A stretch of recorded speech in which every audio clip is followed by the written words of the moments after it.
இன்றைய முக்கிய செய்திகள். கரூர் விபத்தில் உயிரிழந்தோரின் குடும்பங்களுக்கு முதலமைச்சர் ஆறுதல். தமிழ்நாட்டில் வாங்கப்படும் அனைத்து பேருந்துகளிலும் ஏசி வசதி. முன்னாள் அமைச்சர்கள் தொடர்பான வழக்குகளின் கோப்புகளுக்கு ஒப்புதல் வழங்க கோரிக்கை. தகுதி நீக்க நடவடிக்கைகள் தொடரும்.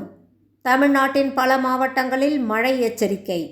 பழங்குடியினத்தை சேர்ந்த 23 வயது பெண் நீதிபதியின் சாதனை. இனி விரிவான செய்திகள்.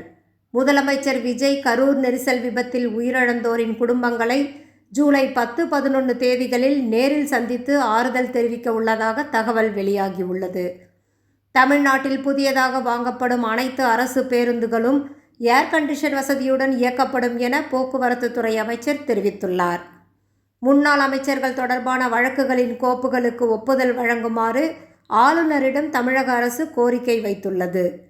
4 அதிமுக எம்எல்ஏக்களின் ராஜினாமா ஏற்கப்பட்டாலும் தகுதி நீக்க நடவடிக்கைகள் தொடரும் என்று சென்னை உயர்நீதிமன்றத்தில் தமிழக அரசு தெரிவித்துள்ளது.